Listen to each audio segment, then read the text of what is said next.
نظر ثانی شدہ گریڈ کوڈ کی منظوری 2023 NTDC کی شاندار کامیابی ہے۔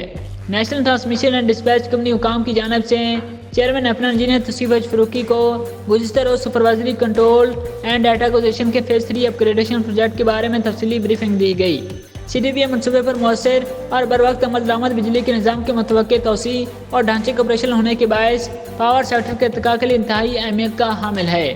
اسکوڈا کا مؤثر انفراسٹرکچر پورے پاکستان کے سب اسٹیشن اور جنریشن کمپلیکس سسٹم آپریٹرز کو ڈاٹا کی فوری منتقلی یقینی بنائے گا، جس سے یہ قابل اعتماد اور کم لاگت نیشنل گریڈ آپریشن یقینی بناتے ہوئے ترسیل، آپریشن اور طلب و رسد کے توازن کے حوالے سے مؤثر فیصلے کر سکے گا۔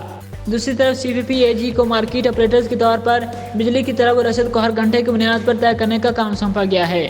مسابقتی سپلائرز کی طلب اور دو طرفہ معاہدہ میں حصہ لینے والے بجلی پیدا کرنے والی فرمز کے ساتھ توقع ہے کہ اس عمل کی وسعت میں تیزی سے اضافہ ہوگا، اس لیے قابل اعتماد، درست اور مؤثر آپریشن کے لیے power system operation, dispatch, control, data کے حصول اور وابط کی ضرورت ہے۔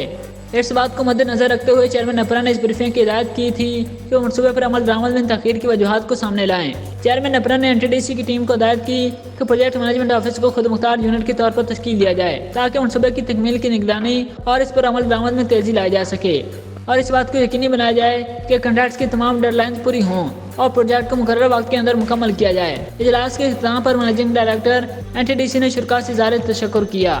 واپڈا ہاؤس لاہور میں ہونے والی بریفنگ میں managing director NTDC engineer doctor Rana Abduljabbar Khan بھی شریک تھے۔ NTDC کے deputy managing director, general managers, chief engineers, NEPRA کے افسران، ہٹاچی انرجی، چینی کمپنی، CPPAG اور نیشنل پاور کنٹرول سینٹر کے نمائندے بھی بریفنگ میں موجود تھے۔ اجلاس کو CMCC چائنا، ہٹاچی انرجی سوئٹزرلینڈ اور ہٹاچی انرجی سویڈن پر مشتمل کنٹریکٹر کنسورشیم نے منصوبے کی تکنیکی اور موجودہ پیش رفت کی صورتحال سے آگاہ کیا۔ بعد ازاں NTDC کی جانب سے project director Skoda phase 3 project کی جانب سے بریفنگ دی گئی۔